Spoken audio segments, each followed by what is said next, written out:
ब्रह्मसूत्र ब्रह्मसूत्र ग्रंथ में page number 475 और 475 पेज के ऊपर से 10 नंबर की पंक्ति है।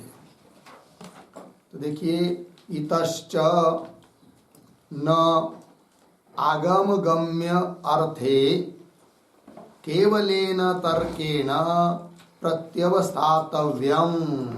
ठीक है, तो बात यह चल रही है द्वितीय अध्याय प्रथम पाद और द्वितीय अध्याय के प्रथम पाद का यह तृतीय अधिकरण चल रहा है और इस अधिकरण का नाम है विलक्षणत्वाधिकरणम।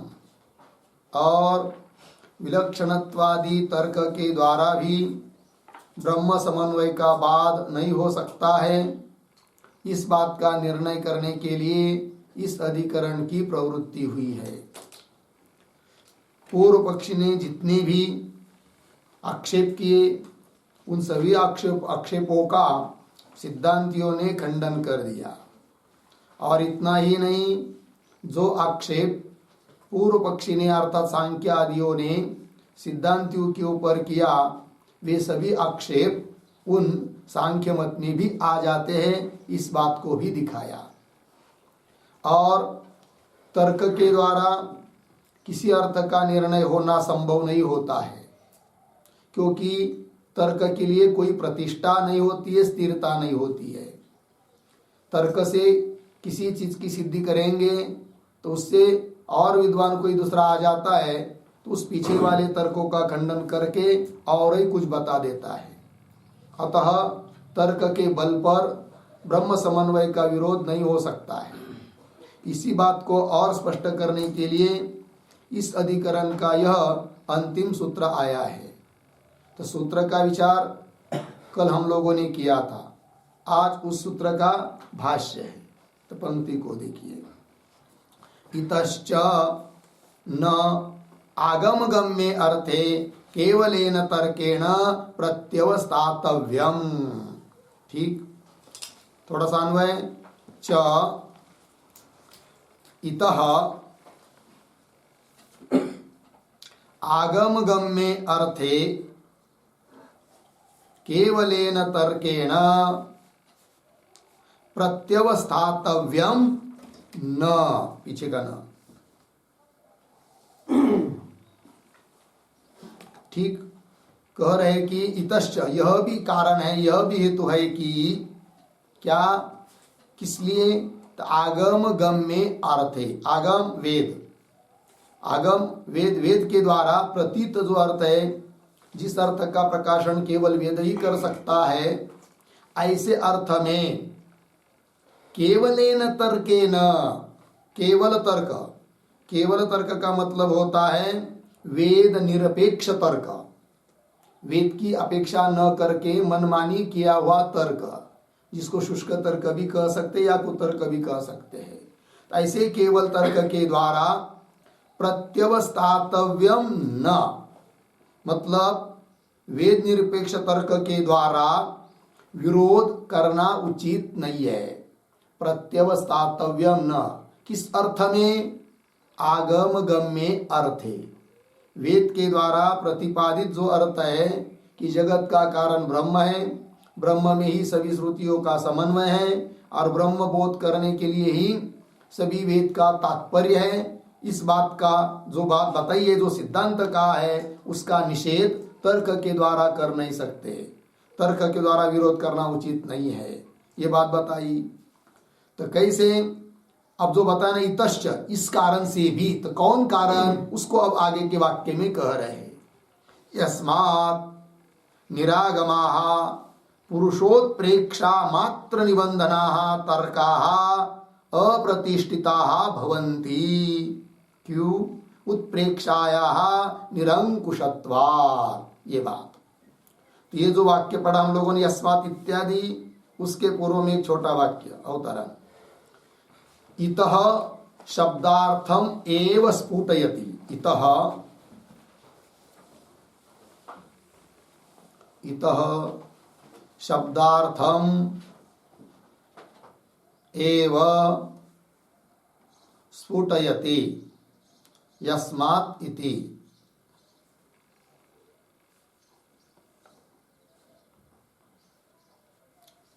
ठीक है, देखो भाई, तो पीछे के वाक्य में जो कहा था कि इतश्च मतलब इस कारण से भी, तो कौन कारण है, इत शब्द का क्या अर्थ है, उसी इत शब्द का अर्थ का ही स्पष्टीकरण कर रहे हैं भगवान भाष्यकार यस्मात् इत्यादि पंक्ति के द्वारा। तो पंक्ति को पढ़ता हूं। तो यस्मात् निरागमाः पुरुषोत्प्रेक्षा मात्र निबंधनाः तर्काः अप्रतिष्ठिताः भवन्ति। तो तर्काः इसकी विशेषण है कुछ, यस्मात् जिस कारण से कि, क्योंकि क्या जी कि निरागमाः, निरागमाः का मतलब आगम निरपेक्षाः, वेद निरपेक्ष तर्क, तर्क का विशेषण है निरागमाः। तो आगम से निरपेक्ष, वेद से निरपेक्ष, वेद की अपेक्षा न करके किए गए तर्क, उनको कहेंगे निरागमाः। और कैसे तर्क भाई, तो पुरुष उत्प्रेक्षा मात्र निबंधनाः, मतलब पुरुष की उत्प्रेक्षा, उत्प्रेक्षा शब्द का अर्थ होता है कल्पना, और पुरुष के द्वारा की जाने वाली जो कल्पना, वह कल्पना ही एकमात्र निबंधन मूल है जिनके लिए, जिन तर्कों के लिए, उन तर्कों को कहेंगे क्या, पुरुष उत्प्रेक्षा मात्र निबंधना। पुरुष की कल्पना ही है मूल, जिसके लिए कोई वेद का प्रमाण नहीं है, अपनी मनमानी गढ़ंत बात कह रहे हैं, अपनी बुद्धि चातुर्य लगा रहे हैं, ऐसे तर्कों को कहेंगे पुरुष उत्प्रेक्षा मात्र निबंधना तर्का। इस प्रकार के जो तर्क होते वे सब तर्क अप्रतिष्ठिता भवन्ति। ये सब तर्क कैसे अप्रतिष्ठित है, उनकी कोई प्रतिष्ठा नहीं है। प्रतिष्ठा नहीं मतलब उनमें स्थैर्य नहीं है, अर्थात किसी अर्थ की निश्चित रूप से सिद्धि कर नहीं सकते हैं।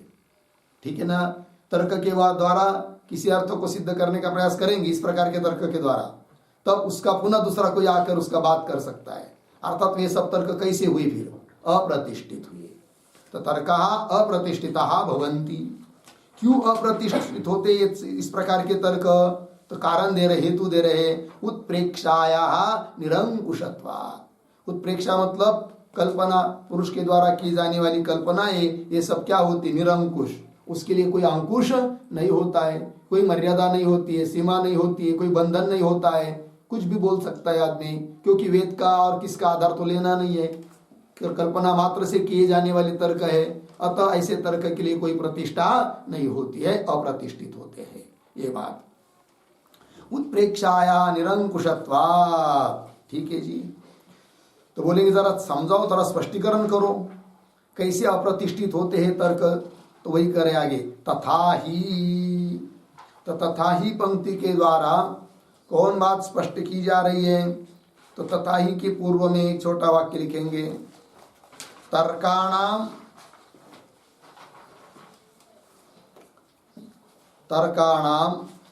अप्रतिष्ठितत्वम्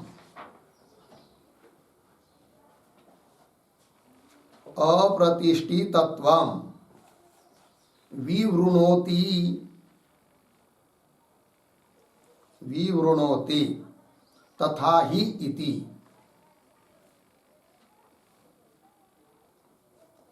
ठीक है, देखिए भाई, तर्कानाम अप्रतिष्ठितत्वम्, तर्क अप्रतिष्ठित ही होते हैं, प्रतिष्ठा नहीं होती उनकी। इस बात का ही विवरण कर रहे, स्पष्टीकरण कर रहे तथा ही इत्यादि पंक्ति के द्वारा। तो पंक्ति को देखिए, तथा ही कैश्चित् अभियुक्तैः यत्नेन उत्प्रेक्षिताः तर्काः अभियुक्ततरैः अन्यैः आभास्यमानाः दृश्यन्ते।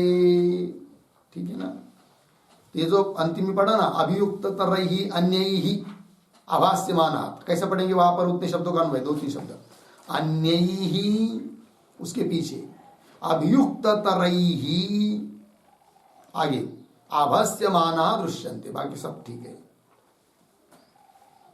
तो देखो भाई, स्पष्टीकरण कर रहे, तथा ही कैश्चित अभियुक्त ही, अभियुक्त कहते विद्वान को, कैश्चित किसी विद्वानों के द्वारा, यत्नेन अत्यंत प्रयत्न पूर्वक, उत्प्रेक्षिता तर्का, कल्पित तर्क है, तर्क की कल्पना की है कि ऐसा होगा।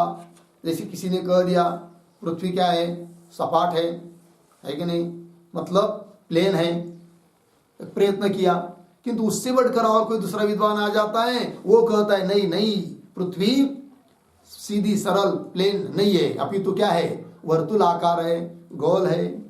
इस प्रकार के ये कहता है, उसका उस दूसरा बात कर देता है। कोई भी जगत में किसी भी तर्क के लिए ऐसा ही होता है। ठीक, तो वही कह रहे, तथा ही कैश्चित अभियुक्त ही, किसी किन्हीं विद्वानों के द्वारा, यत्नेन अत्यंत प्रयत्न पूर्वक, प्रेक्षिता तर्का, पूर्वक कल्पना की, कल्पित किए तर्क बनाए बताए। फिर क्या होता है, अन्य ही अभियुक्ततर ही, उससे दूसरे अन्य लोग, अभियुक्ततर मतलब उससे भी ज्यादा विद्वान आकर उनके द्वारा पीछे के तर्क अवश्यमाना दृश्यन्ते, वो आभासित है, झूठ है, इस बात को दिखाया जाता है। इसका मतलब ये होता है कि तर्क सब अप्रतिष्ठित होते हैं, तर्क के लिए कोई प्रतिष्ठा नहीं है। अवश्यमाना दृश्यन्ते हो गया, आगे चलिए। फिर और कह रहे, तैहि अपि, ऐसा कोई बड़का विद्वान आया, उन्होंने पीछे वाले के तर्कों को खंडन कर दिया, किंतु जिन्होंने अब खंडन किया उससे भी और कोई दूसरा बड़का आता है, बड़ा विद्वान आता है, तो वो क्या करता है, फिर इसके तर्क को भी खंडन कर देता है। वही कह रहे, तैहि अपि उत्प्रेक्षिताः सन्तः ततः अन्यैः आभास्यन्ते। लग गया, देखो भाई, तैहि, तैहि हाँ, अभियुक्त तरैहि अपि है ना, उस बड़े विद्वान के द्वारा भी, उत्प्रेक्षिता कल्पित किए गए तर्क, और उत्प्रेक्षिता संत कल्पित किए हुए ऐसे तर्क, फिर ततः अन्य, ततः ततः अभियुक्त तर जो है उससे भी अन्य दूसरे और बड़े विद्वान, अन्य ही आभास्यन्ते, वे तर्क आभासित किए जाते हैं, झूठ बताए जाते हैं, कल्पित की बताए जाते हैं। ठीक है ना, ये बात। इति, ऐसा होने के कारण क्या, आगे के शब्दों को देखिए विराम में, इति न प्रतिष्ठितत्वं तर्काणाम शक्यम आश्रयितुम, थोड़ा अन्वय, इति तर्काणाम पीछे प्रतिष्ठितत्वं अंतिम में आश्रयितुम न शक्यन्ते, न शक्यम, शक्यम है ना, इति इस प्रकार क्या जी, तो तर्कानाम अप्रतिष्ठित, सॉरी, इति तर्कानाम प्रतिष्ठितत्वम, ऐसा है ना, तर्क प्रतिष्ठित है, इस बात का आश्रय कर नहीं सकते। तर्कानाम प्रतिष्ठितत्वम आश्रयितुम न शक्यम, मतलब तर्क प्रतिष्ठित है, इस बात का निर्णय कर नहीं सकते। अर्थात तर्क कैसे होते हैं, अप्रतिष्ठित होते हैं, प्रतिष्ठित नहीं होते हैं। ये बात बता दी। क्यों ऐसा होता है, तर्क प्रतिष्ठित क्यों नहीं होते हैं, स्थिर क्यों नहीं होते हैं। एक बार तर्क से सिद्ध कर दिया तो वो अटल बात हो गई, उसका कोई बात खंडन नहीं कर सकता, ऐसा क्यों नहीं होता है, उसका कारण दे रहे। क्या, पुरुष मति वैरूप्यात्, मति बुद्धि, पुरुषों की बुद्धि कैसी होती है, वैरूप्य, वैरूप्य मतलब विलक्षण होती है, अलग अलग होती है, और हर एक की बुद्धि अलग होती है। जब दुनिया में कोई ऐसे दो व्यक्ति आपको नहीं मिलेंगे कि जिनकी बुद्धि बिल्कुल समान है, जिनका मन समान है, जिनका शरीर समान है, जिसका क्या आकार प्रकार समान हो, ऐसा कोई नहीं है। एक दूसरे का फेस, चेहरा दूसरे को मिलता नहीं है, आगे ये थंब भी नहीं मिलता है, तो बाकी की बात तो बहुत दूर रह गई। लग गया जी, चलो, कितना अघटित घटना पट्टी ऐसी माया है, लग गया। दुनिया में ऐसी कोई फैक्ट्री कंपनी नहीं है, कितना भी माल बनाएगी, किंतु एक दूसरे का न आवे ऐसा कर नहीं सकते। कुछ देर के बाद सामान तो हो ही जाता है दुनिया की कंपनियों का। जैसे ताला बनाया, एक दूसरे के जैसा नहीं मिलता है, किंतु कितना अलग अलग बनाएंगे, फिर आगे कुछ तो समान हो ही जाते हैं। 30 प्रकार के फिर 1000 बनाए, फिर उस तरह थोड़ा बदल कर दिया, उस प्रकार के 1000 बनाए, लाख बनाए, किंतु कुछ तो समान हो गया ना एक दूसरे के साथ। किंतु भगवान की कंपनी ऐसी है कि अद्भुत है, एक दूसरे के साथ बिल्कुल मिलता नहीं है। लग गया जी, डीएनए भी अलग अलग होते सबके, लगा। चलो भाई, पुरुषमति वैरूप्यात्, लग गया इतना। आगे चलिए। अथ कस्यचित् प्रसिद्ध महात्म्यस्य कपिलस्य च अन्यस्य वा सम्मत तर्क प्रतिष्ठित इति आश्रियेत। अब कदाचित कोई कहेगा ठीक है, सामान्य लोगों के तर्क प्रतिष्ठित नहीं होते हैं, किंतु कोई महापुरुष रहेगा, उन्होंने यदि तर्क से कुछ बात सिद्धि की है तो उनके तर्क को तो कम से कम होना चाहिए, क्या प्रतिष्ठित होना चाहिए, ये बोल रहा है। तो उसको भी बताएंगे। ये तो पंक्ति है अथ इत्यादि, अथ कस्यचित्, तो अथ के पूर्व में एक वाक्य लिखते अवतरण, पुरुषमतीनां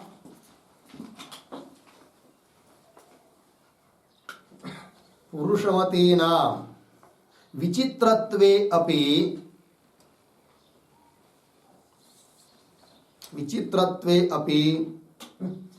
कपिलस्य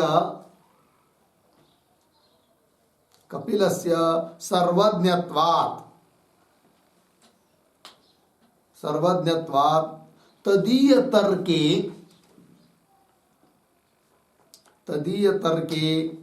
विश्वासः कर्तव्यः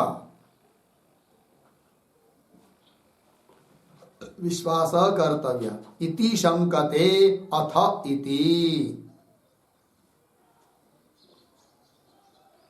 इति शंकते अथ इति। ठीक अर्थ है भाई। पुरुषमतीनां विचित्रत्वे अपि, कोई कहेगा कि पुरुषों की बुद्धि विचित्र अलग अलग होने पर भी कपिलस्य सर्वज्ञत्वात्, कपिल मुनि कैसे सर्वज्ञ, और सर्वज्ञ होने के कारण तदीय तर्क, उनके द्वारा दिए गए जो तर्क, उन तर्क में विश्वास तो करना चाहिए।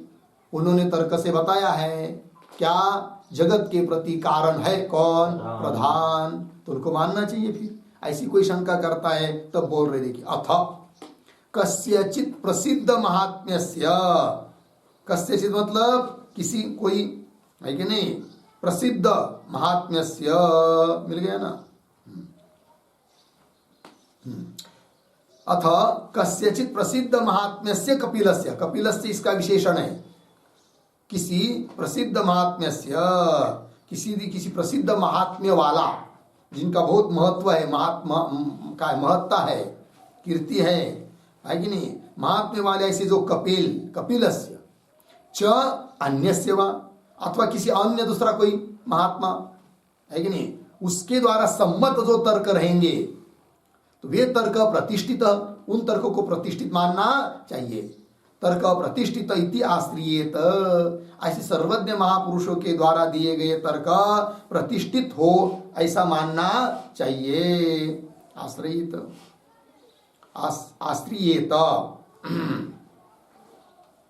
तब कह रहे उसके ऊपर, एवं अपि अप्रतिष्ठितत्वम एव, है कि नहीं, एवं अपि मतलब प्रसिद्ध महात्म्य वाले जो कपिलादिक है, सर्वज्ञ है, उनके द्वारा दिए गए तर्क है, तो भी वे तर्क भी क्या है, अप्रतिष्ठित ही है। ठीक है, वही कह रहे एवं अपि, एवं के पूर्व में एक वाक्य लिखिए छोटा,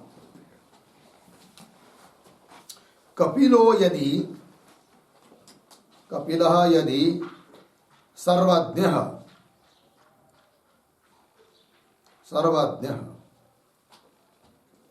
कपिलः यदि सर्वज्ञः तो कणादः न इति का प्रमा,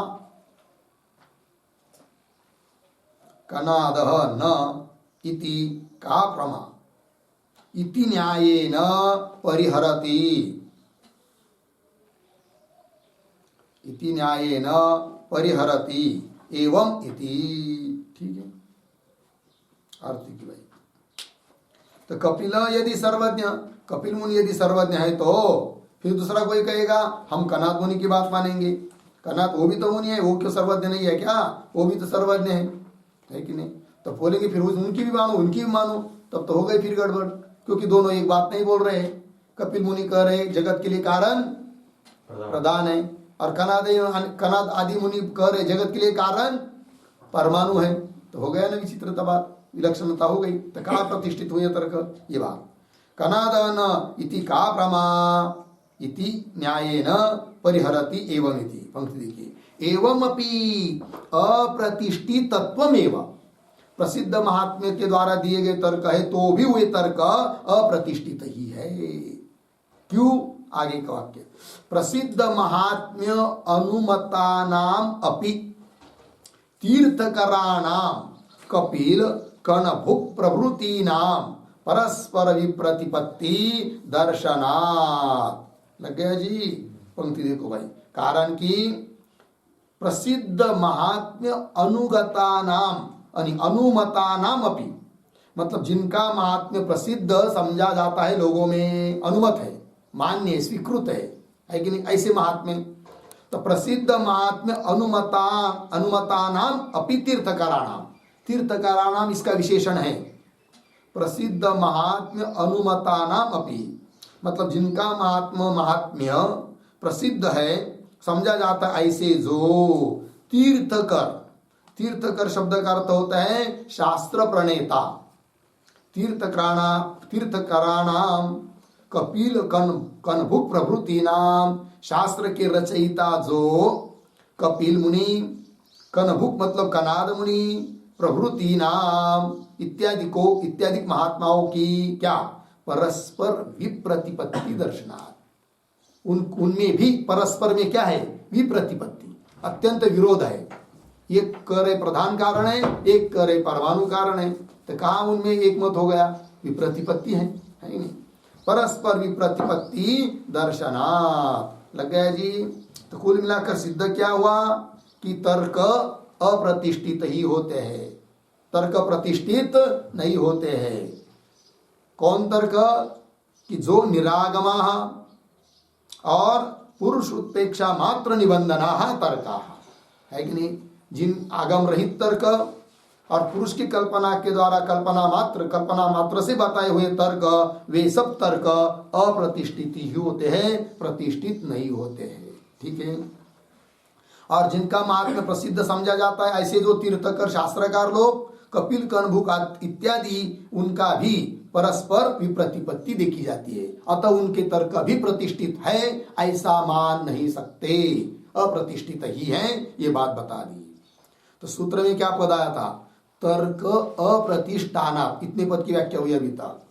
सब तर्क अप्रतिष्ठित होने के कारण तर्क के द्वारा ब्रह्म समन्वय का विरोध नहीं हो सकता है। लग गया?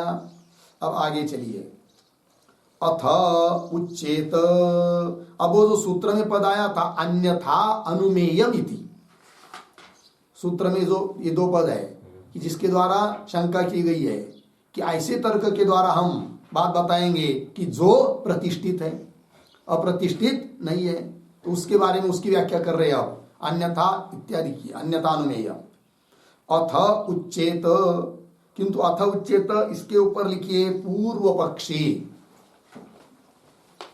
शंका ग्रंथ, पूर्व पक्षी का ग्रंथ है, जो कि सूत्र में मूल है अन्यथा अनुमेयम इत्यादि, उसकी व्याख्या कर रही है, जो कि पूर्व पक्षी का भाग है। पूर्व पक्षी काफी दूर तक चलेगा। अब देखो भाई, अथ उच्चेत है कि नहीं?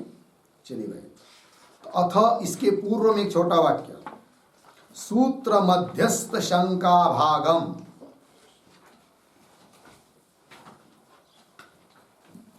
सूत्र मध्यस्थ शंका भागम व्याचष्टे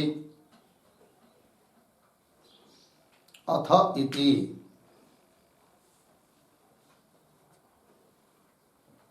सूत्र मध्यस्थ शंका भागम व्याचष्टे अथ इति। ठीक है? सूत्र के बीच में आया हुआ जो शंका भाग है, अन्यथा इत्यादि, उसकी व्याख्या कर रहे हैं। एक एक बात को देखेंगे, पंक्ति पढ़ता हूं। अथ उच्चेत अन्यथा वयम अनुमास्यामहे यथा न अप्रतिष्ठा दोष भविष्यति। ठीक, थोड़ा शब्दों का अन्वय। अथ उच्चेत, एक शब्द छोड़कर आगे वयम, पीछे अन्यथा अनुमास्यामहे, यथा, एक शब्द छोड़कर अप्रतिष्ठा दोषः, पीछे न, आगे भविष्यति। देखो भैया, अथ उच्चेत, यदि पूर्व पक्षी कहेगा क्या जी कि वयम, हम लोग, पूर्व पक्षी बोल रहा है हम लोग, अन्यथा अनुमास्यामहे, अन्य रीति से अन्य ढंग से अनुमान करेंगे। कैसा कि यथा, जिससे कि अप्रतिष्ठा दोष न भविष्यति, अप्रतिष्ठा दोष नहीं आएगा। इस प्रकार का हम क्या करेंगे, तर्क देंगे, अनुमान करेंगे कि अनुमान अप्रतिष्ठा दोष नहीं आएगा, ये बोल रहा है। तो ये जो आया ना वयम अन्यथा अनुमास्यामहे, इसके आधार पर एक वाक्य लिखते हैं, लिखेंगे विलक्षणत्वादि तर्काणाम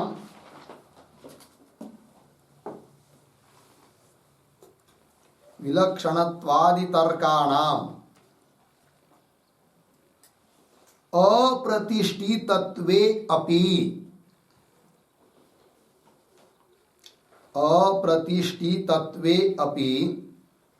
व्याप्ति पक्षधर्मता संपन्नः, व्याप्ति पक्षधर्मता संपन्नः कश्चित् तर्कः प्रतिष्ठितः भविष्यति,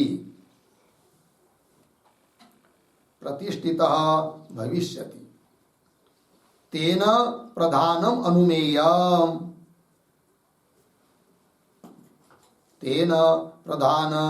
अनुमेयम् इत्यर्थः।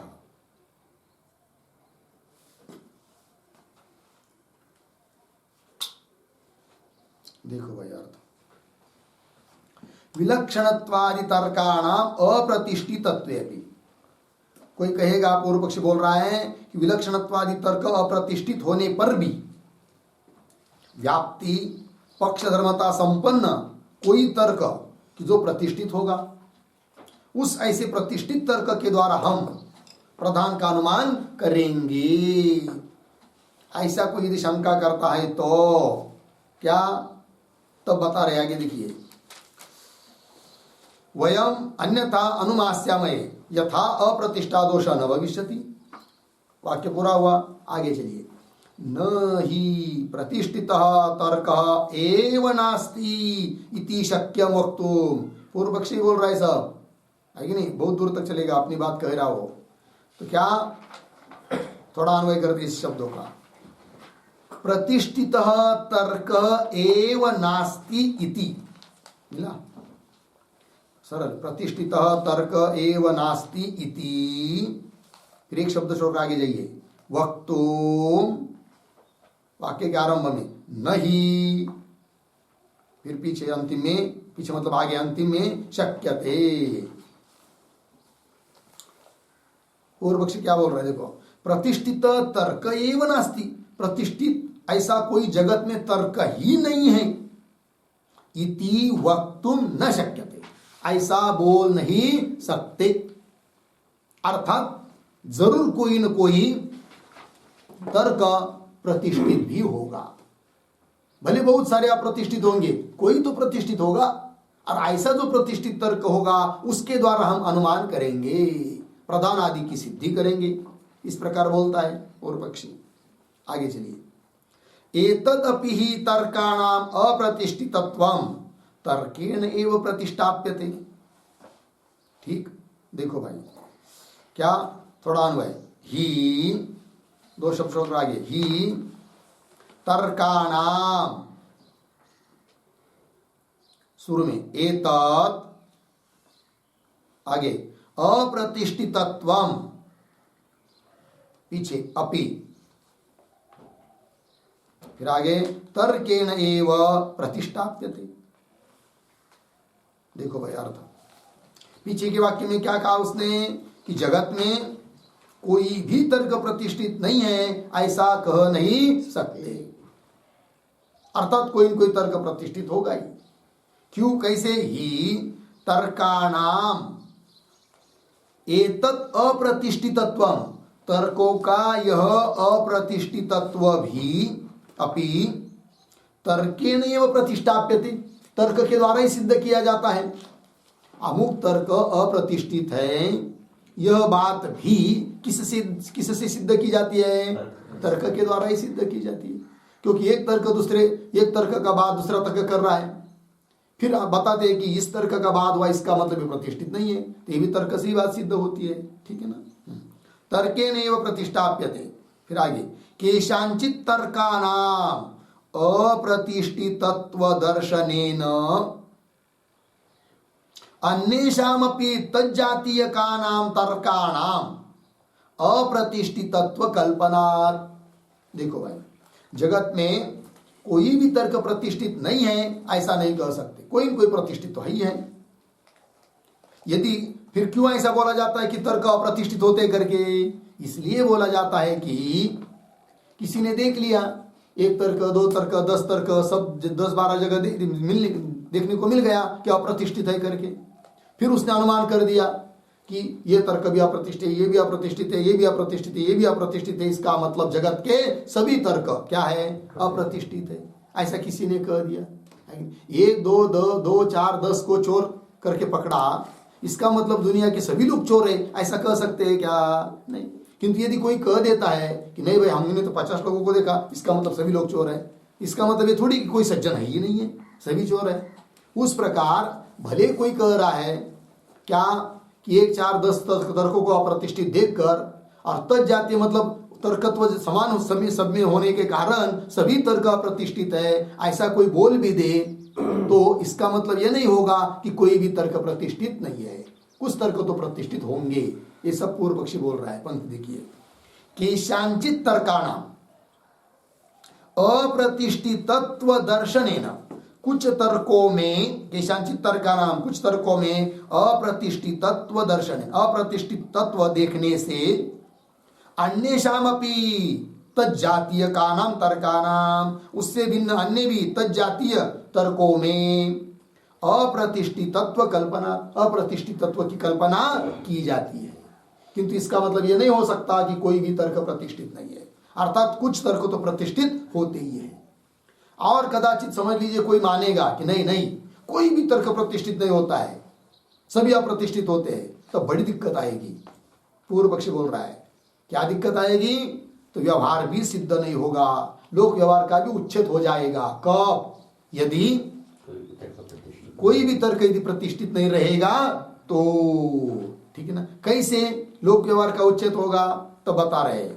तो इस लोक व्यवहार का उच्छेद प्राप्ति होगी, दोष आएगा, अतः तर्कों को प्रतिष्ठित मानना ही चाहिए। नहीं सभी तो कोई न कोई तर्क तो प्रतिष्ठित मानना ही चाहिए, ऐसा अभिप्राय पूर्व पक्षी का। पंक्ति देखिए, सर्व तर्का प्रतिष्ठायाम च लोक व्यवहार उच्छेद प्रसंग। ठीक है, ये जो पंक्ति है सर्व तर्क इत्यादि, तो सर्व के पूर्व में एक वाक्य लिखते हैं, अवतरण, अनागत पाक, अनागत पाक इष्ट साधनम, इष्ट साधनम पाकत्वात्, पाकत्वात् अतीत पाकवत्, अतीत पाकवत् पूर्ण विराम इत्यादि इष्ट साधन, इत्यादि इष्ट साधन अनुमानात्मक तर्कस्य, अनुमानात्मक तर्कस्य प्रवृत्ति निवृत्ति व्यवहार हेतुत्वात्, प्रवृत्ति निवृत्ति व्यवहार हेतुत्वात् न अप्रतिष्ठा, न अप्रतिष्ठा इति आह सर्व इति।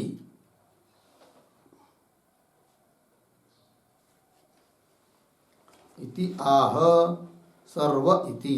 ठीक है, देखो भाई अर्थ समझ लीजिए। किसी ने तर्क दिया और वो तर्क, उस तर्क को अप्रतिष्ठित नहीं मान सकते, प्रतिष्ठित ही मानना पड़ेगा। और इसके बावजूद भी यदि अप्रतिष्ठित मानोगे तो उस लोक व्यवहार का उच्छेद हो जाएगा। इस बात को दिखा रहे, देखो अनागत पाक इष्ट साधनम पाकत्वा, ये तर्क दिया, अनुमान दिया। तर्क मतलब वही अनुमान।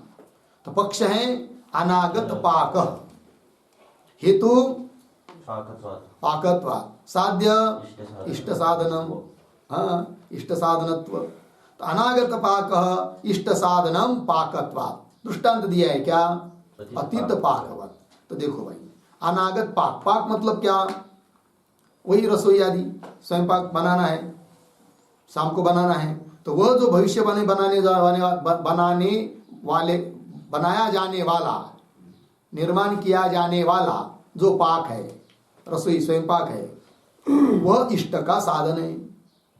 बोलेंगे कैसा, अभी तो बनाया नहीं, और कैसा आपने कहा कि इष्ट का साधन है, क्षुधा निवृत्ति का साधन है, कैसा कर रहे हो। बोलेंगे पाकत्व, पाक होने के कारण, क्योंकि यत्र यत्र पाकत्वम तत्र तत्र इष्ट साधनत्व। यह अनुमान तर्क दिया, व्याप्ति। उदाहरण अतीत पाकवत, जैसे कल का पाक इष्ट का साधन था, उस प्रकार भविष्य पाक भी क्या होगा, इष्ट का साधन होगा। और ऐसा इष्ट साधन तो प्रत्यक्ष नहीं है भविष्य पाक में, किंतु अनुमान करके फिर उस भविष्य पाक के लिए मनुष्य क्या होता है, प्रवृत्त होता है। और तर्क की प्रतिष्ठा नहीं मानेंगे तो उस भविष्य पाक के लिए फिर प्रवृत्त नहीं होना चाहिए आदमी को, है कि नहीं। कब तर्क की प्रतिष्ठा नहीं मानेंगे तब। और भविष्य पाक के लिए भी मनुष्य प्रवृत्त हो रहा है, इसका मतलब तर्क प्रतिष्ठित है, ये कह रहा है। अतीत पाकवत इत्यादि इष्ट साधन अनुमानात्मक तर्कस्य, इष्ट का साधन का अनुमानात्मक जो तर्क है, तर्कस्य प्रवृत्ति निवृत्ति व्यवहार हेतुत्वात्। और वो तर्क प्रवृत्ति के लिए कारण है या निवृत्ति के लिए कारण है, प्रवृत्ति निवृत्ति व्यवहार हेतुत्वात् न अप्रतिष्ठा, इसलिए इस तर्क की अप्रतिष्ठा मान नहीं सकते। ये बात, इसी बात को स्पष्ट कर रहे, देखो सर्व तर्का प्रतिष्ठायाम, दुनिया के सभी तर्क को अप्रतिष्ठित मानेंगे तो मानने पर क्या होगा, लोक व्यवहार उच्छेद प्रसंग। लोक व्यवहार रही क्या होगा, लोक व्यवहार का उच्छेद होगा।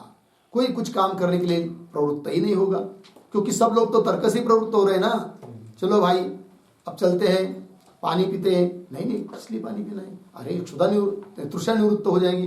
बोलेंगे कैसे, वो तो पानी आगे पिया नहीं, और कैसा पता चला आपको तृष्णा की निवृत्ति होगी। अरे भाई मैंने कल पानी पिया था, या 1 घंटा पहले पानी पिया था, तब क्या हुआ था, तृष्णा निवृत्ति हुई थी। उस प्रकार तर्क प्रतिष्ठा नहीं है, तब तो कोई प्रवृत्ति ही नहीं होगा, नहीं कि नहीं। अरे भाई आग में उड़ी मत मारो, बोलेंगे क्यों, जला देगा वो। कैसा जला देगा, अभी मैंने उड़ी मार के देखा ही नहीं, तो जला देगा, कैसा पता आपको है कि नहीं। तब बताया जाता अरे भाई कल दूसरी व्यक्ति ने उड़ी मारी थी आग में, तो जल गया, मर गया, है कि नहीं। उस प्रकार तुम भी उड़ी मारोगे आग में तो जल जाओगे, नहीं, वो तुम तर्क दे रहे, तर्क की कोई प्रतिष्ठा नहीं होती है। जब हम मार के देखेंगे तभी पता चलेगा हमको, है कि नहीं। ऐसा होता है क्या, नहीं। इसका मतलब क्या, तर्क की प्रतिष्ठा नहीं मानेंगे तो लोक व्यवहार का क्या होगा, उच्छेद होगा, ये बोल रहा है पूर्व पक्षी। इसका मतलब पूर्व पक्षी क्या कहना चाहता है इस सब बातों से, तर्क की प्रतिष्ठा माननी चाहिए, लग गया। और तर्क की प्रतिष्ठा हो जाएगी, सिद्ध हो जाएगी, तो पूर्व पक्षी को क्या लाभ होगा, तर्क के द्वारा समन्वय का विरोध, हाँ उस तर्क के बल पर ब्रह्म के समन्वय का विरोध बाद कर पाएंगे। अतः वो तर्कों को प्रतिष्ठित करने के लिए प्रयास कर रहा है कौन, पूर्व पक्षी। फिर आगे चलिए, लोक व्यवहार उच्छेद प्रसंग, ठीक आगे अतीत, उसी का उपादन कर रहे भाई। लोक व्यवहार का उच्छेद प्रसंग बताया ना, इसी का स्पष्टीकरण कर रहे। लोक व्यवहार कैसा चलता है तर्क के बल पर, तो देखो भाई अतीत वर्तमान अध्वसाम्येन ही अनागते अपि अध्वनि सुख दुख प्राप्ति परिहाराय प्रवर्तमान लोक दृश्यते, लग गया। देखो भाई अतीत वर्तमान दो बात, तीन चीज होती है, अतीत, वर्तमान, भविष्य, जिसको अनागत भी कहते हैं। ठीक, लेकिन भूतकाल का अनुभव या वर्तमान काल में देखी गई चीज, उसके बल पर आदमी क्या करता है, आगे का अनुसंधान करके आगे के कार्य में प्रवृत्त होता है, नहीं तो निवृत्त होता है। ये लोक व्यवहार में चलता है। देख भाई, अतीत वर्तमान अध्व साम्येन, अध्व शब्द का अर्थ होता है विषय, अतीत विषय, वर्तमान विषय, उस विषय के सादृश्य से, साम्येन क्या करता है फिर मनुष्य, ही अनागते अपि अध्वनि, अनागत भविष्य, अध्व विषय, तो भविष्यत विषय में भी प्रवर्तमान लोक दृश्यते, आगे आया है ना, प्रवर्तमान लोक दृश्यते, प्रवृत्त होता हुआ लोक दिखाई दे रहा है आगे के विषय, भविष्यत काल के विषय में भी, किंतु किसको आधार बनाकर, अतीत वर्तमान अध्व साम्येन, अतीत और वर्तमान विषय के सादृश्य से ही अनागत विषय में भी मनुष्य प्रवृत्त होता हुआ दिखाई देता है। किसमें, किस लिए प्रवृत्त होता हुआ, सुख दुख प्राप्ति परिहार, सुख दुख दो है और प्राप्ति परिहार ये भी दो है, अतः यथाक्रम सुख प्राप्ति दुख परिहार, सुख के प्राप्ति के लिए और दुख के परिहार के लिए। तो सुख दुख प्राप्ति परिहाराय, इस प्रयोजन के लिए प्रवर्तमान लोक दृश्यते, प्रवृत्त होता हुआ लोक मनुष्य देखने को मिलते हैं। अतीत और वर्तमान के विषय के सादृश्य से ही आगे के विषय में लोग दुख के परिहार के लिए, सुख के प्राप्ति के लिए प्रवृत्त हुए देखने को मिलते हैं। वो कैसे, तर्क के बल पर ही तो प्रवृत्त हो रहे ना। इसका मतलब तर्क की प्रतिष्ठा माननी ही चाहिए। आगे इतना ही नहीं, ये तो लोक व्यवहार को लेकर पूर्व पक्ष ने प्रयास किया तर्क में प्रतिष्ठितत्व सिद्ध करने का, और बता रहा है वो शास्त्र का आधार लेकर क्या, कि तर्क को प्रतिष्ठित मानना ही चाहिए। तो क्या कह रहा है देखिए, श्रुत्यर्थ विप्रतिपत्तौ च अर्थाभास निराकरणेन सम्यक अर्थ निर्धारणम तर्केण एव वाक्यवृत्ति निरूपण रूपेण क्रियते। ठीक है ना जी। तो ये जो अंतिम में दो तीन शब्द है ना, तर्केण एव वाक्यवृत्ति निरूपणेन क्रियते, इनको इन शब्दों का अन्वय थोड़ा सा तो कैसा पढ़ेंगे, उसके पहले सम्यक अर्थ निर्धारणम, इसके आगे एक वाक्य एक शब्द छोड़कर वाक्य वृत्ति निरूपण रूपेण, फिर उसके पीछे तर्केण एव, आगे क्रियते। ठीक, देखो भाई, तो ये जो पंक्ति चालू हुई है श्रुत्यर्थ विप्रतिपत्तौ, उसके पूर्व में एक वाक्य लिखते हैं अवतरण, किंच पूर्वोत्तर मीमांसयोः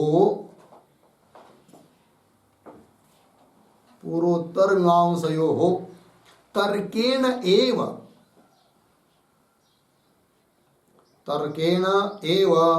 वाक्य तात्पर्य निर्णयस्य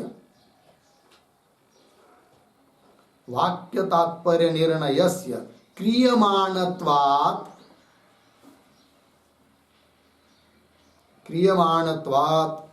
तर्कः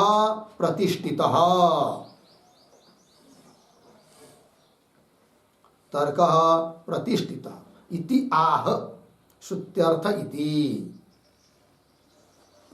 अर्थ देखिए भाई, किंच और क्या भाई, तो पूर्व पक्षी बोल रहा है पूर्वोत्तर मीमांसयोः, पूर्व मीमांसा उत्तर मीमांसा वेदांत, पूर्वोत्तर मीमांसयोः तर्केण एव वाक्य तात्पर्य निर्णयस्य क्रियमाणत्वात्। कभी कभी श्रुति वाक्य आते हैं और दोनों का परस्पर विरोध भी दिखने को मिलता है। ऐसे समय पर अमुक वाक्य का तात्पर्य अमुक अर्थ में है, इस बात का निर्णय मीमांसक लोग, पूर्व मीमांसक हो चाहे उत्तर मीमांसक लोग, किससे करते हैं, तर्क से ही करते हैं। यदि तर्क में कोई प्रतिष्ठा नहीं होती तो पूर्व मीमांसक या उत्तर मीमांसक तर्क के द्वारा क्या निर्णय हाँ वाक्य तात्पर्य का निर्णय कैसा करते, जबकि पूर्वमीमांसक और पूर्वमीमांसक और उत्तरमीमांसक वाक्य तात्पर्य हाँ। का निर्णय तर्क के द्वारा तर्क के द्वारा ही वाक्य के तात्पर्य का निर्णय करते हैं। इसका मतलब तर्क की प्रतिष्ठा। तर्क की प्रतिष्ठा होती है, ये बोल रहा है पूर्व पक्षी, है कि ना। उत्तरनिका में लिखा ना, पूर्व उत्तरमीमांसो तर्केन एव वाक्य तात्पर्य निर्णय से क्रियमाणत्व, तर्क के द्वारा ही वाक्य के तात्पर्य का निर्णय करते हैं, अतः तर्क प्रतिष्ठित होना चाहिए। इसी बात को भगवान भाष्यकार पंक्ति के द्वारा बता रहे हैं। पंक्ति देखिए, श्रुत्यर्थ विप्रतिपत्तौ, मिल गया। श्रुत्यर्थ मतलब श्रुति के अर्थ में विप्रतिपत्ति होने पर, विप्रतिपत्ति शब्द का अर्थ होता है विरोध। बहुत जगह ऐसे स्थल आते हैं कि दो श्रुतियों का परस्पर में क्या देखने को मिलता है, विरोध। तो श्रुत्यर्थ विप्रतिपत्तौ, श्रुति अर्थों में विरोध होने पर फिर क्या, च अर्थाभास निराकरणेन, तो एक श्रुति का क्या होता है विरोध, इसलिए दिखाई प्रतीत होता है कि एक श्रुति का वैसा अर्थ नहीं है, अर्थाभास है, क्योंकि उसका तात्पर्य अलग अर्थ में है, किंतु अर्थाभास को लेकर विरोध मालूम हो रहा है। अतः तर्क के द्वारा क्या किया जाता है, उस अर्थाभास का निराकरण। अरे भाई, इस श्रुति का तुम ऐसा अर्थ समझ रहे हो, वो अर्थ नहीं है, उसका अर्थाभास है। फिर उस श्रुति का वो अर्थ नहीं, ये अर्थ है। अर्थाभास का निराकरण किया जाता है किसके बल पर, तर्क के द्वारा। अर्थाभास निराकरणेन और सम्यक अर्थ निर्धारण, और सम्यक अर्थ सत्य अर्थ का निर्धारण किया जाता है, वो भी किससे, तर्क के द्वारा ही। तो सम्यक अर्थ निर्धारणम, सत्य अर्थ का निर्धारण भी क्या जी, वाक्य वृत्ति निरूपण रूपेण तर्केण एव। तो वाक्य वृत्ति निरूपण रूपेण मतलब क्या, उसका अर्थ लिखिए, वाक्य तात्पर्य का, उतना ही है, वाक्य तात्पर्य निरूपण रूपेण तर्केण, मतलब वाक्य तात्पर्य का निरूपण रूप तर्क से, ऐसा अर्थ। वाक्य वृत्ति का अर्थ वाक्य तात्पर्य, तो वाक्य वृत्ति निरूपण लग गया ना, मतलब वाक्य तात्पर्य का निरूपण रूप तर्क के द्वारा, तर्क के द्वारा ही किया जाता है। क्रियते, किम क्रियते, सम्यक अर्थ निर्धारणम क्रियते, सम्यक सत्य अर्थ का निर्धारण किया जाता है। कुत्र, श्रुत्यर्थ विप्रतिपत्तौ, श्रुति के अर्थ में विरोध होने पर सम्यक अर्थ का निर्धारण तर्केन एव क्रियते, तर्क के द्वारा ही किया जाता है। और सम्यक अर्थ का निर्धारण कैसा, अर्थाभास निराकरण पूर्वक सत्य अर्थ का निर्धारण तर्क के द्वारा ही किया जाता है। कैसा तर्क, वाक्य वृत्ति निरूपण रूपेण तर्केन, वाक्य तात्पर्य का निरूपण रूप तर्क के द्वारा निर्धारण किया जाता है कि नहीं। इसका मतलब क्या होता है, क्या क्या तात्पर्य निकलता है, तर्क की भी प्रतिष्ठा होती है। यदि तर्क की प्रतिष्ठा नहीं होती तो तर्क का सहारा लिया ही नहीं गया होता, जबकि तर्क का आधार लिया गया है शास्त्रों में भी, अतः तर्क की प्रतिष्ठा होती है। और इतना ही नहीं, मनु महाराज ने भी तर्क का आधार लेने के लिए कहा है। फिर मनु महाराज क्या सामान्य व्यक्ति थोड़ी है, वो भी तर्क का आश्रय लेने के लिए बताते। इसका मतलब तर्क की होती ही है क्या, प्रतिष्ठा। प्रमाण दे रहा है वो पूर्व पक्षी मनु महाराज का। आगे देखिए, मनु अपि च एवं मन्यते, है कि नहीं। तो दो श्लोक दिए है बीच में, हाँ, तो दो श्लोक को भी पढ़ेंगे, किंतु ये जो शब्द आया है मनु अपि, उसके पूर्व में एक वाक्य लिखते हैं अवतरण, मनु अपि, मनु अपि केषांचित् तर्कानां, केषांचित् तर्कानां प्रतिष्ठां मन्यते, प्रतिष्ठां मन्यते इति आह मनु इति।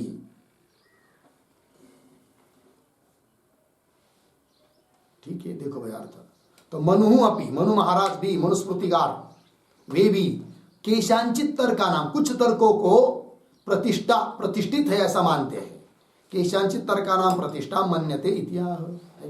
मतलब पूर्व पक्ष का अभिप्राय क्या है, भले तुम सभी तर्कों को प्रतिष्ठित मानो, ऐसा हम नहीं कहते, किंतु कोई भी तर्क प्रतिष्ठित नहीं है ये हमको स्वीकार नहीं है। भले 1000 तर्कों में से 900 तर्क अप्रतिष्ठित होंगे, किंतु 100 तो कम से कम प्रतिष्ठित होंगे, कुछ तो प्रतिष्ठित मानो ही, ऐसा कहना चाहता है वो। और कुछ थोड़े बहुत भी तर्क को प्रतिष्ठित मान लोगे, ऐसे प्रतिष्ठित तर्क के द्वारा हम अनुमान कर लेंगे जगत का कारण प्रधान है, अर्थात ब्रह्म नहीं है। अर्थात इस प्रकार के तर्क के द्वारा फिर ब्रह्म समन्वय का विरोध, हमारी बात सिद्ध हो जाएगी। यह अभिप्राय है पूर्व पक्षी का। तो देखो भाई मनु महाराज क्या कहते हैं, मनु अपि च एवं मन्यते। ठीक, तो श्लोक दिया है बीच में, और 2 श्लोकों के बाद एक 2 शब्द आए, देखिए इति च ब्रुवन् मिला, उसके बाद वाक्य पूर्ण होता है। तो कैसा फिर, मनु अपि च एवं मन्यते, मतलब मनु अपि, थोड़ा ध्यान दीजिए ना, मनु अपि इति च ब्रुवन्, इति च ब्रुवन् मतलब श्लोकों के माध्यम से ऐसे बोलते हुए एवं मन्यते, ऐसा है। मनु अपि च इति ब्रुवन् मतलब इस प्रकार के बोलते हुए, एवं मन्यते मतलब तर्क की प्रतिष्ठा वो देते हैं, मानते हैं। ठीक है, तो क्या है उनके श्लोक, कौन श्लोकों के द्वारा बताया उन्होंने, तो श्लोक को पढ़ते हैं। प्रत्यक्षम अनुमानम च शास्त्रम च विविधागमम त्रयम सुविदितम कार्यम धर्म शुद्धिम अभिप्सता। ये पहला श्लोक है इति। इस श्लोक के पदों का पदच्छेद करता हूं, बाद में अन्वय बाद में अर्थ। प्रत्यक्षम अनुमानम च शास्त्रम च विविधागमम त्रयम सुविदितम कार्यम धर्म शुद्धिम अभिप्सता।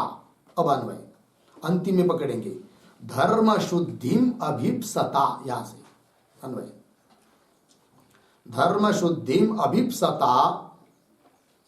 फिर शुरू में आइए, प्रत्यक्षम अनुमानम च,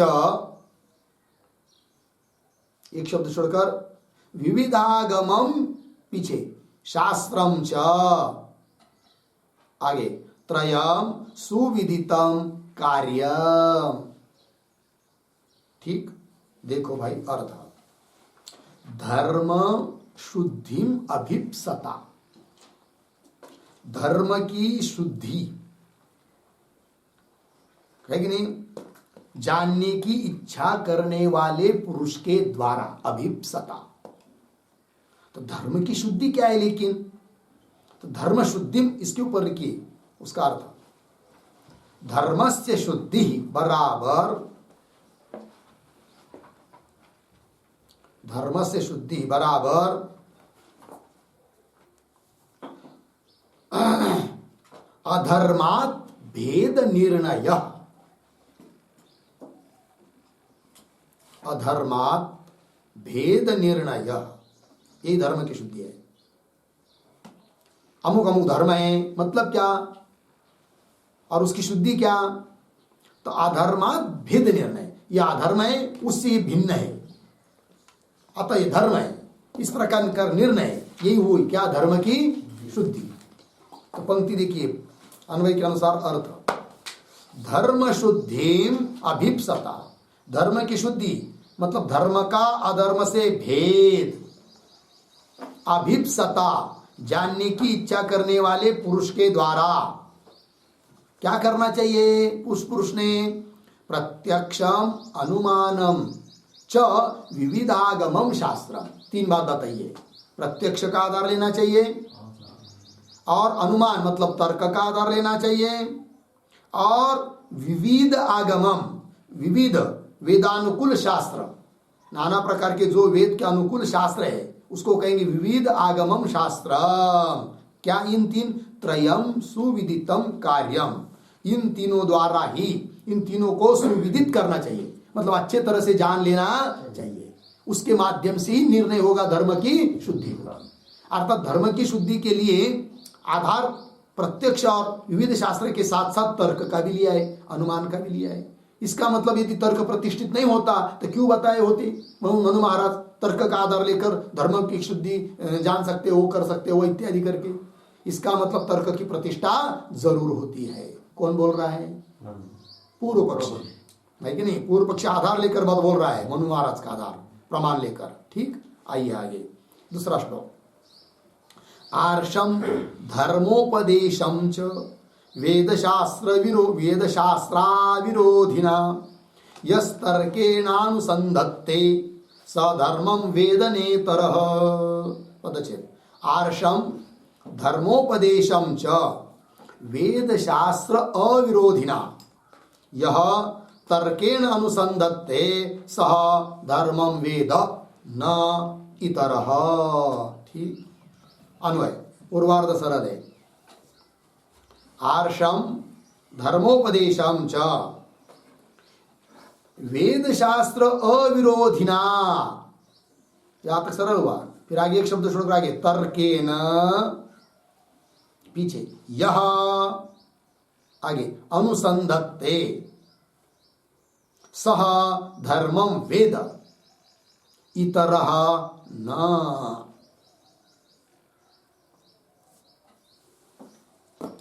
देखो भाई, आर्षम धर्मोपदेशम, आर्षम का मतलब होता है ऋषि प्रणीत, ऐसा जो धर्म का उपदेश, धर्मोपदेश का क्या करता है?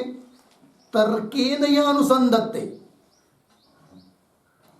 ऋषि के द्वारा प्रणीत धर्मोपदेश का अनुसंधान करता है। किससे? तर्क के द्वारा। जो तर्क के द्वारा अनुसंधान करता है, निश्चय करता है। लेकिन कैसे तर्क के द्वारा? तर्केन इसका विशेषण दिया है। क्या विशेषण है? वेद शास्त्र। हाँ, वेद शास्त्र अविरोधिना तर्केन। ठीक, यह अनुसंधत्ते, अनुसंधत्ते, अनुसंधत्ते का कर्ता कौन है? यह अनुसंधत्ते, जो अनुसंधान करता है। कर्म कौन है? किसका अनुसंधान करता है? आर्षम धर्मोपदेशम, ऋषि मुनि के द्वारा प्रणीत जो धर्म का उपदेश है उसका अनुसंधान करता है। किससे? तर्केण। कीदृशेन तर्केण? वेद शास्त्र अविरोधिना तर्केण। लग गया जी? तो क्या अर्थ हुआ फिर? ऋषि के द्वारा प्रणीत प्रतीत जो धर्मोपदेश है, उस धर्मोपदेश का जो व्यक्ति क्या करता है? शास्त्र, वेद शास्त्र अविरोधी ऐसे तर्क के द्वारा जो व्यक्ति अनुसंधान करता है, ऋषि प्रणीत धर्मोपदेश का अनुसंधान करता है तर्क से, वेद शास्त्र के द्वारा, वेद शास्त्र से अविरुद्ध तर्क के द्वारा जो अनुसंधान करता है, निश्चय करता है, फिर क्या? सह धर्म वेद, वही व्यक्ति धर्म को जानता है। इतरह न, और नहीं जानता है कोई। इसका मतलब धर्मोपदेश का भी अनुसंधान करने के लिए साधन बताया कौन? तर्क। यदि तर्क की प्रतिष्ठा नहीं होती तो क्यों ऐसा बताया होता? और बताया है, इसका मतलब तर्क की क्या होती है? प्रतिष्ठा होती है कि नहीं? देखो भाई, लगा इतना? हाँ, इति च ब्रुवान, ये हो गया है ना। और आगे बता रहे, और अभी भी पूर्व पक्ष समाप्त नहीं हुआ है। कितना बढ़िया बात चल रही। देखिए, दो पक्ष, एक कहता है तर्क की कोई प्रतिष्ठा नहीं होती है, और एक कहता है ऐसा कैसे प्रतिष्ठा नहीं होती है। तो कितना प्रमाण देकर सिद्ध कर रहा है क्या? तर्क की प्रतिष्ठा होती है।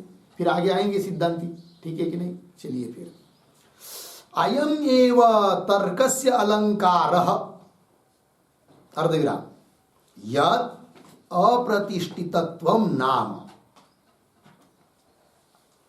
ठीक, अब कौन बात कही रही है, कही जा रही है? तो अयम के पूर्व में एक वाक्य लिखते हैं अवतरण, कस्यचित् तर्कस्य, कस्यचित् तर्कस्य अप्रतिष्ठितत्वम, अप्रतिष्ठितत्वम अंगीकरोति, अंगीकरोति अयम इति। ठीक है, अर्थ देखिए भाई।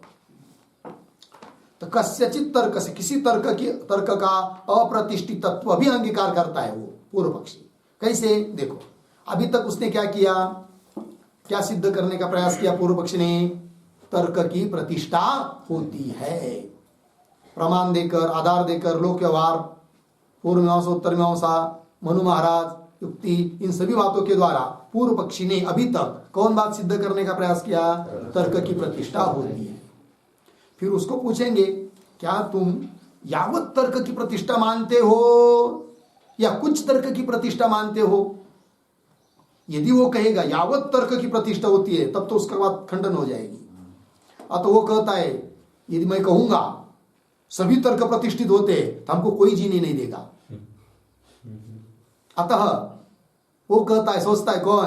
पूर्व पक्षी, नहीं नहीं, हम थोड़ी कहते कि सभी तर्क प्रतिष्ठित है, कुछ तर्क तो अप्रतिष्ठित है, तो कुछ तर्कों को अप्रतिष्ठित है ऐसा स्वीकार कर लेता है कौन? पूर्व पक्षी। वही देख रहा है अयमेव तर्कस्य अलंकार। वो बोलता है यह तो तर्क का अलंकार है, तर्क का भूषण है। कौन? यद अप्रतिष्ठितत्व न। जो अप्रतिष्ठितत्व है ना वही तर्क का क्या है? भूषण है, अलंकार है कि नहीं?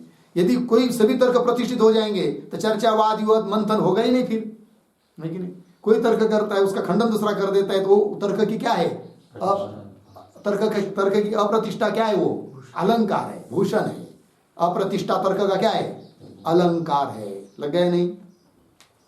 जैसे सत्य बोलना ये धर्मराजा का क्या है? अलंकार है, भूषण है कि नहीं? और कोई बिल्कुल असत्य ही बोलता है, हमेशा कोई बात सत्य बोलता ही नहीं है, तो उसके लिए वो ही उसका क्या हो जाता है? अलंकार हो जाता है कि नहीं? चोर का अलंकार रही है क्या? चोरी कर। यदि चोरी नहीं करेंगे तो उसका चोर कौन कहेगा? चोर तो तभी कहेंगे ना उसको, वो क्या करता है? चोरी करता है, तो उसके लिए वो क्या बन जाता है फिर? अलंकार। इसका मतलब ये नहीं कि उसका वो अलंकार, इसका मतलब वो अच्छा है, ऐसा अर्थ नहीं है कि नहीं? चलो भाई, अपना अपना वो क्या होता है? वो अलंकार होता है, भूषण होता है। चलिए, तो वो कह रहा है अयमेव तर्क से अलंकार, यह तो तर्क का अलंकार है। कौन? यद अप्रतिष्ठितत्व नाम, अप्रतिष्ठितत्व। आगे चलिए, एवं ही मतलब ऐसा होने पर भी, ऐसा मतलब हमने कुछ तर्कों को तो अप्रतिष्ठित मान लिया किंतु कुछ तो प्रतिष्ठित है। एवं ही, ऐसे फिर दोनों प्रकार के तर्क हुए। फिर क्या करें अब? एवं ही सावध्य तर्क परित्यागे न निरवध्य तर्क प्रतिपत्तव्य भवति। वो बोल रहा है पूर्व पक्षी, भले अब इस प्रकार के दो प्रकार के तर्क हुए, अप्रतिष्ठित प्रतिष्ठित, उनमें से सावध्य तर्क का मतलब होता है दोषयुक्त तर्क या निंद्य तर्क। अप्रतिष्ठित तर्क उसका तो परित्याग कर देंगे, कोई बात नहीं। सावध्य तर्क लग गया जी। चलिए, सावध्य तर्क मतलब दोषयुक्त तर्क या निंद्य तर्क या अप्रतिष्ठित तर्क, है कि नहीं? या वेद विरुद्ध तर्क, शुष्क तर्क, कुतर्क, ये सब। एवं ही सावध्य तर्क परित्यागे ना, ऐसे सावध्य तर्क का क्या कर देंगे? परित्याग करके निरवध्य तर्क प्रतिपत्तव्य भवति। निरवध्य उसके विरोधी अर्थ है, फिर सावध्य के विरोधी निरवध्य। निरवध्य मतलब निर्दोष, प्रतिष्ठित, वेदानुकूल, है कि नहीं? ऐसे जो तर्क है वो तो मान्य ही चाहिए। निरवध्य तर्क प्रतिपत्तव्य भवति मतलब स्वीकार करने योग्य होते हैं। प्रतिपत्तव्य भवति, स्वीकार करने योग्य होते हैं। लग गया? हाँ। और आगे, नहीं पूर्वज मूढ़ आसीत इति आत्मनापि मूढ़ेन भवितव्यम इति किंचित अस्ति प्रमाण। लेकिन कौन बात कर रहा है वो इस पंक्ति से? तो नहीं के पूर्व में एक वाक्य लिखिए। पूर्व पक्ष तर्कवत्, पूर्व पक्ष तर्कवत् सिद्धांत तर्क अपि, सिद्धांत तर्क अपि अप्रतिष्ठितः, अप्रतिष्ठितः तर्कत्व अविशेषात्, तर्कत्वाविशेषात् इति वदन्तम् उपहसति, इति वदन्तम् उपहसति नहि इति।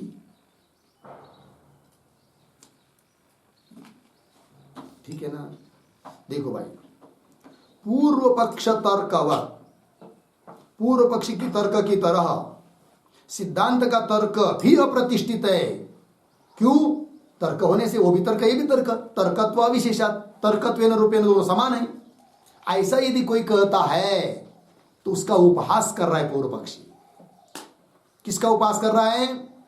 यदि तर्कत्वेन रूपेण पूर्व पक्षी की तर्क की तरह सिद्धांतियों का तर्क, मतलब सभी प्रकार के तर्क क्या है? अप्रतिष्ठित ही है। ऐसा यदि कोई कहता है, क्या बात कि सभी जगत के सभी तर्क अप्रतिष्ठित है, ऐसा कोई कहने का प्रयास यदि कोई करता है तो उसकी उपहास कर रहा है कौन? पूर्व पक्षी। पंक्ति देखिए क्या कर रहा है भाई। तो न ही पूर्वज मूढ़ आसीत इति आत्मनापि मूढ़ेन भवितव्यम इति किंचित अस्ति प्रमाण। थोड़ा अन्वय करते हैं। पूर्वज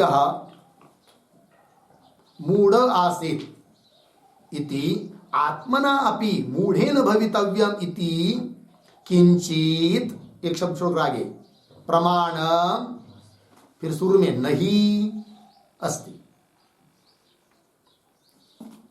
देखो भाई, पूर्वज, पूर्व का कोई व्यक्ति, पूर्वी के लोग मूढ़ थे।